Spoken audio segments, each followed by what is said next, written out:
My father crushed my dreams and made it clear that he would always favor my younger brother, often referred to as the golden child. He refused to support me in paying for my college tuition, a decision that left me feeling betrayed and hurt. I am now 32 years old, and my brother is 28. We were both raised by our father, who is currently 56. Since we were in middle school, it was evident that my father had a preference for my brother. Over time, I grew accustomed to this favoritism. I was never the son my dad wanted. I had no interest in sports or the typical, manly, activities that many boys enjoyed. Instead, I found joy in what might be considered more feminine pursuits. I was a mama's boy, deeply connected to my mother and her interests, particularly cooking, reading, and singing. My father tried to bond with me by encouraging me to play football, but I simply wasn't good at it. This led to a gradual drift between us. In contrast, my brother was everything my father desired in a son. He was adventurous and enjoyed rough play. He would dive into dirt and excel at sports. Their bond grew strong, while mine with my father weakened. My dad would constantly praise my brother, celebrating his achievements and strengths, while my own accomplishments went unnoticed. Thankfully, my mother never played favorites.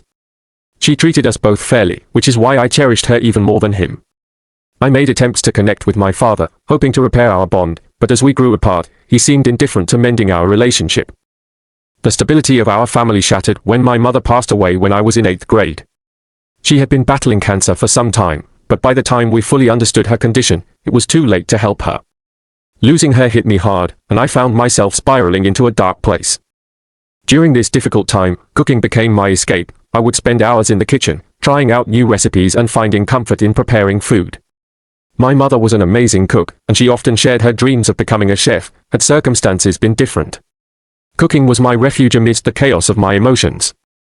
Meanwhile, my father and brother seemed to suppress their feelings about my mother's death. Rather than coming together during this tragedy, they pulled away from me even more. My passion for cooking annoyed my father, who would often reprimand me for spending so much time in the kitchen. He constantly urged me to engage in more masculine activities and one day, out of frustration, threatened to assign me all the household chores if he caught me cooking again. During a heated argument, I expressed my feelings, telling him he never loved me. To my shock, he agreed. That moment marked a turning point in our relationship. It was the last time we communicated with such honesty. After that, I ceased my efforts to win him over, and he appeared unaffected by my withdrawal. For the next few years, I confined myself to my room, immersing myself in music and perfecting my cooking skills. I was determined to pursue a career as a chef not just for myself, but also to honor my mother's memory. In the meantime, my interactions with my father remained minimal, and my brother continued to disregard me, mirroring our father's indifference. After my mother passed away, I felt utterly alone. When the time came for me to apply to colleges, I decided to target both culinary schools and traditional universities. I knew my father might not support my choice, but I felt I needed to at least give it a shot. During the previous summer, I had secretly interned at a restaurant, gaining invaluable experience that allowed me to secure a recommendation letter. This played a significant role in my acceptance into multiple colleges, including one of the top culinary schools in France. The day I received my acceptance letters was thrilling. For the first time in a long while, I felt hope for my future. I felt a wave of nervousness wash over me as I thought about the conversation I needed to have with my dad. Asking for his permission was a big step, and I wasn't sure how he would react. I was determined to go to France and attend the culinary school of my dreams, and if he hesitated, I was ready to plead with him. I was not willing to give up on my dreams, no matter what obstacles came my way. Eventually, I gathered the courage to tell my father about my plans. In my mind, I prepared for him to deny my request, claiming that pursuing a career in cooking wasn't a suitable path for me as a man. However, what I truly did not expect was for him to completely refuse to cover my tuition costs. The moment he told me he would not pay for my education, I was met with confusion.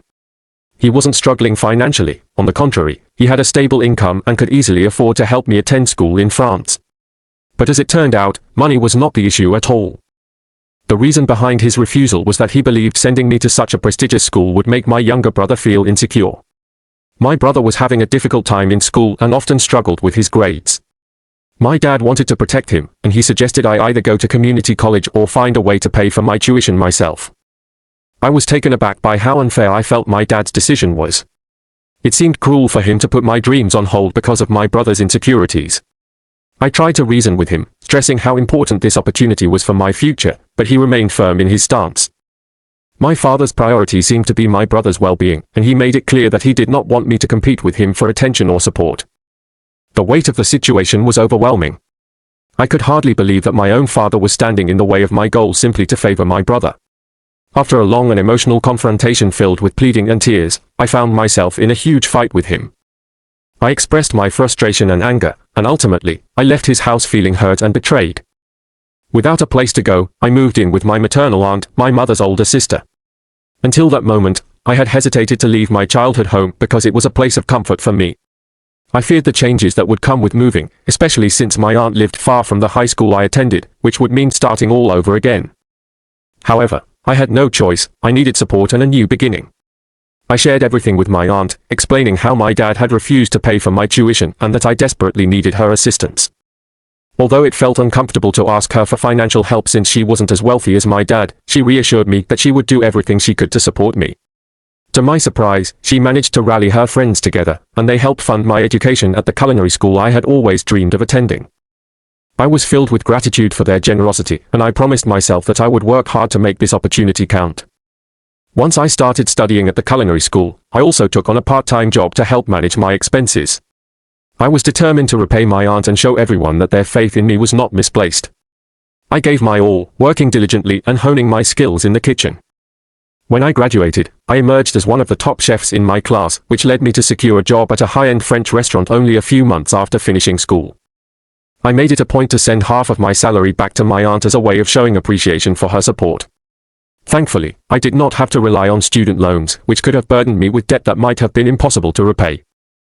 I spent several years in France, refining my craft and saving money until I finally returned home with the dream of opening my own restaurant. After a couple of years of hard work and experience, I became the head chef at a local restaurant while still focusing on my long-term goal. Recently, everything came together, and I was thrilled to open the restaurant I had envisioned for so long. Two of my friends from culinary school, who shared the same passion, decided to join me as co-owners. It was a wonderful feeling to collaborate with them, and when it came time to name the restaurant, I was grateful that they allowed me to make that choice. They were from the same state as I was, and together we agreed on opening our restaurant in my city, making it a truly special venture. My choice of city was special to me, and I decided to name it after my mother. This turned out to be a lucky coincidence because my mother has a beautiful and unique name that is not very common in the city where I now plan to open my business. Everything seemed to be coming together perfectly. Just a few days before the opening, I organized a small party to celebrate with a select group of guests. I invited my aunt and some of her friends, who had generously contributed to help pay for my tuition. I also reached out to a few close friends from school, but that was about it. I intentionally did not invite my father or brother due to the complicated history we shared. Despite any desire I might have had to include them, the truth was that there had been no communication between us since I left home. Each of us had chosen to stay away from the other, and perhaps that was for the best. However, deep down, I understood they might eventually appear, wanting to take advantage of my success. This is precisely what occurred during the party. An hour before the event officially started, my father and brother showed up. They were not stopped by security, as our last name was the same, and they claimed they were there to surprise me. At least that part was true. I was genuinely shocked to see them. My father and brother greeted me as if our past disagreements never existed. They were warm and friendly, which was something I had never really experienced from them before. Frozen in place, I stood there as they entered the restaurant. My friends quickly noticed that something was off. After politely greeting my family, they left us alone, which I was grateful for, as it allowed me time to gather myself. I was still reeling from the surprise when they presented me with a gift. To my astonishment, it was a portrait of my mother. My father proudly informed me that he had commissioned this piece specifically for me to hang in my restaurant. He had recognized the name of my new restaurant and had immediately known it was my venture. He claimed he always believed I had the talent to succeed. My brother joined in on the praise, expressing how proud he was of my achievements. I found it hard to trust what I was hearing and suspected there was an underlying motive for their sudden affection. As they continued to speak, I patiently waited for them to explain their true purpose for being there. Eventually, the conversation shifted, revealing that my brother had recently started working as a bartender. My father had used his connections to secure this job for him, despite my brother's disappointing academic performance throughout high school and college. He had not achieved the success my father expected or gained a sports scholarship due to his lack of effort in football. Ironically, my brother ended up having to attend community college because he had been rejected from all other schools. It became clear what my father and brother wanted from me. They were asking me to make my brother a partner in my business. They believed this would give him a respectable position, even though he had done nothing to earn it. The urge to laugh at their audacity was strong, but I restrained myself and simply told them that I would think about their request. In reality, I had no intention of considering it. I didn't want to outright reject them. I preferred to keep them around for the party, as I had a plan in mind that would convey my feelings toward their sudden interest. Soon enough, our guests began to arrive, and within an hour, everyone I had invited was present. I spent the evening mingling and enjoying the company of my friends while my father and brother also socialized among the guests. They had no idea what I was preparing for them.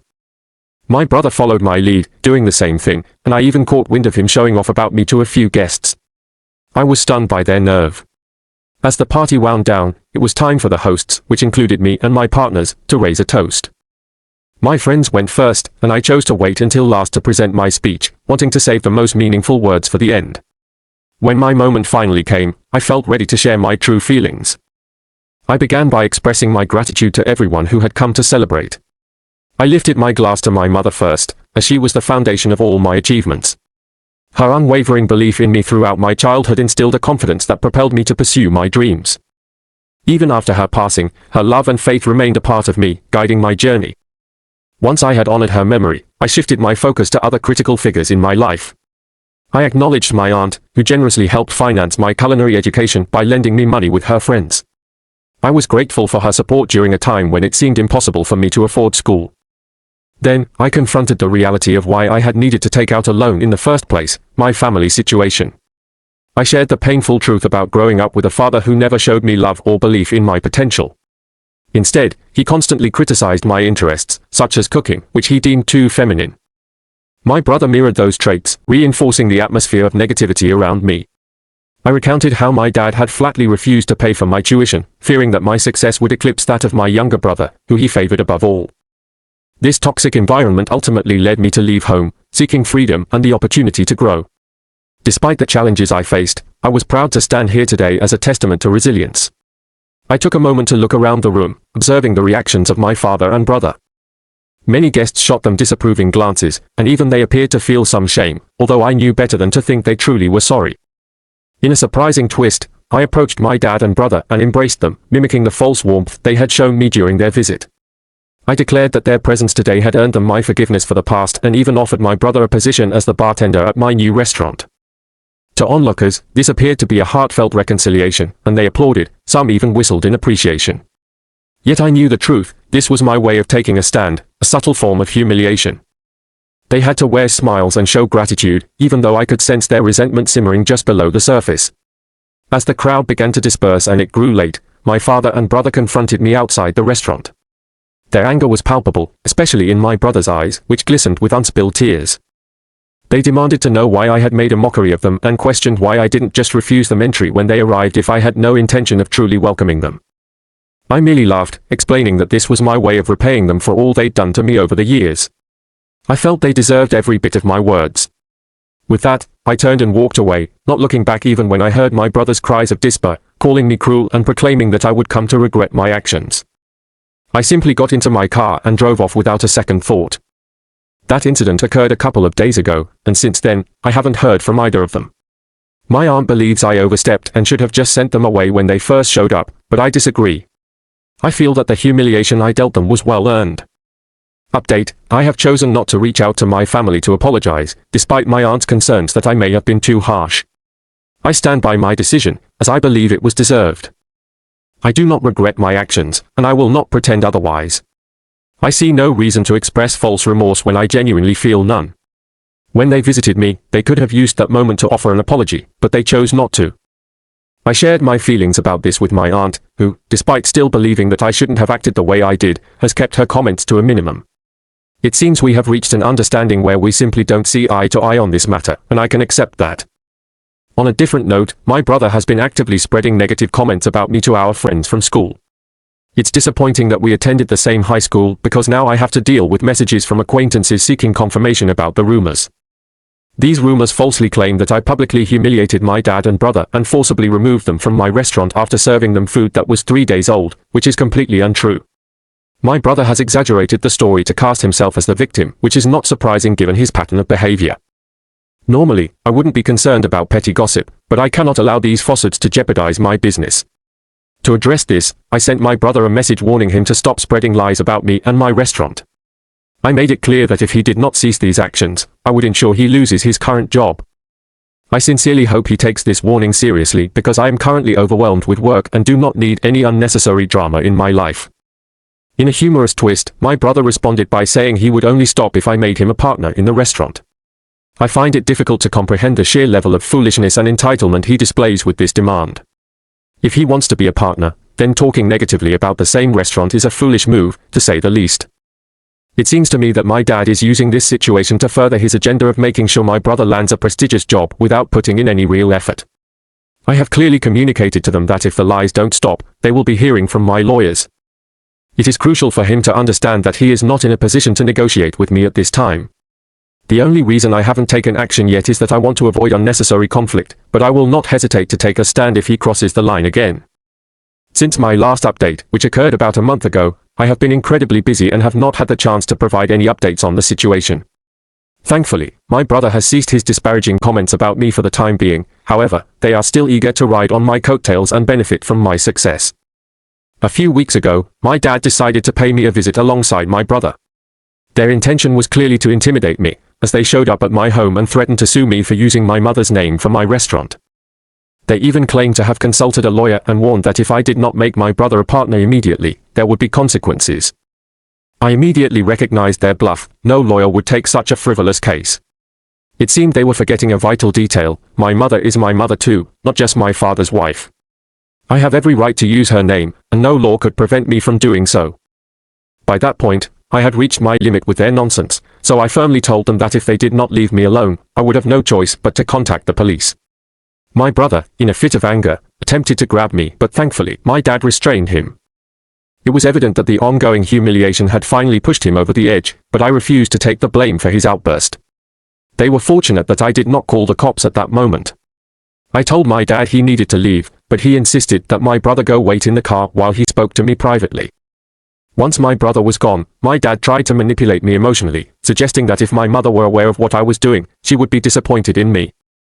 She would definitely be very upset with me, and I realized it was time to put aside our differences. I told him to leave me alone because I had reached my breaking point. It was unfair of him to use my mother to try to get what he wanted. That felt really low. To be honest, we had moved way beyond the chance of mending our relationship. Neither he nor my mother had ever taken the time to apologize to me, not even once. So I didn't understand why they thought I should forgive them without them even asking for it. As for what my mother would feel in this situation, I was sure she would also be disappointed, especially when my father chose not to help with my tuition. He made me feel terrible about myself on so many occasions that I couldn't be surprised by his actions. He should be the last person to lecture me about what my mother would want or how she would feel. I believe she would be proud of me, no matter where she is right now. Nothing my father says can change that. On a positive note, my restaurant is doing really well, and I hope that soon we will be able to expand. This success gives me hope for the future, despite the challenges with my family.